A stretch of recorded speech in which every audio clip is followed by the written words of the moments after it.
What if the price you're seeing now doesn't reflect reality at all? What if it's just the result of a lot of pressure, confusion, and forces at work behind the scenes?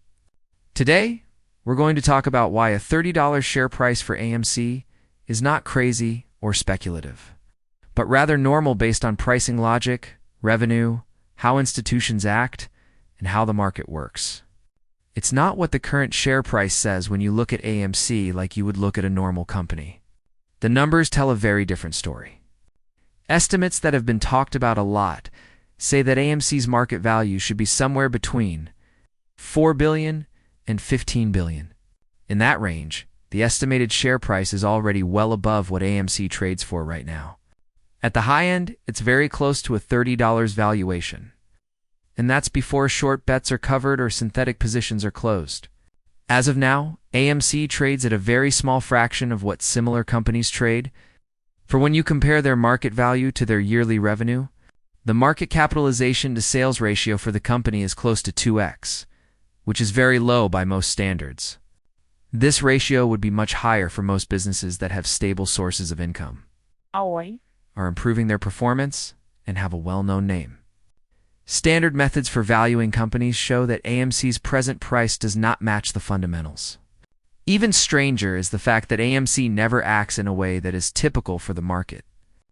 The company says its income is going up, its operations are getting better, and it's doing well at the box office. The stock price, on the other hand, won't show any of that. That gap is what's really wrong. In a normal market, the basics are what count.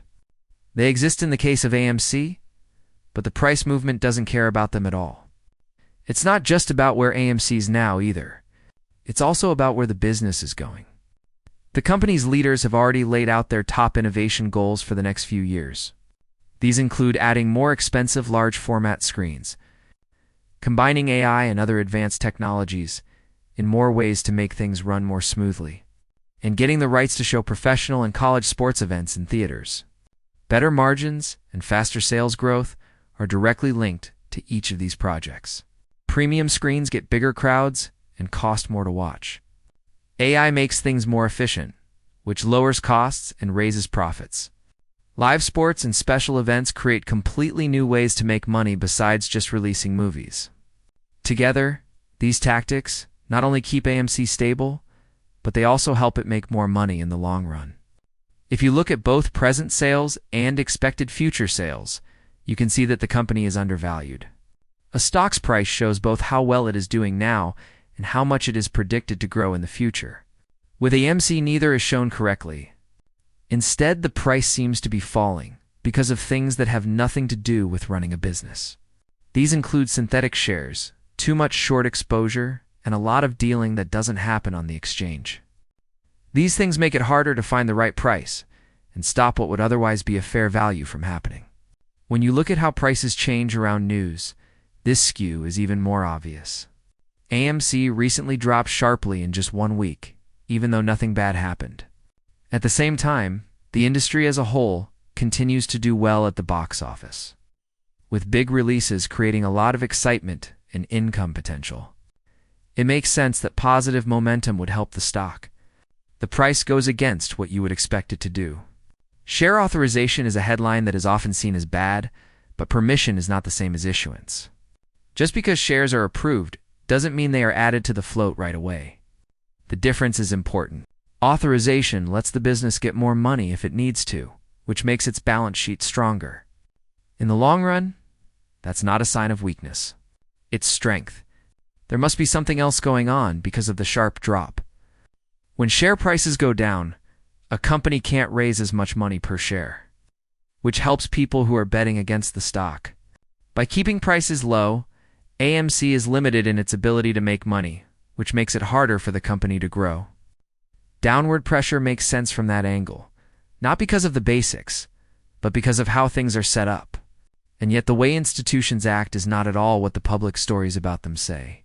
The news says that small investors are leaving, but big companies are actually putting more money into the market. Big funds don't buy millions of shares without having a strong belief in the company. People don't put a lot of money into companies that are expected to fail. The way institutions act shows that they think AMC is way too expensive based on risk-reward. This conflict between the negative tone of the media and the aggressive growth of institutions is very important. Capital would leave AMC if it were really going to fail. Instead, they are focusing. Just that alone makes it hard to believe that the present price is accurate. When you know how synthetic roles work, you can better understand how this situation works. By borrowing, lending, and shorting more than once, a single share can be sold more than once.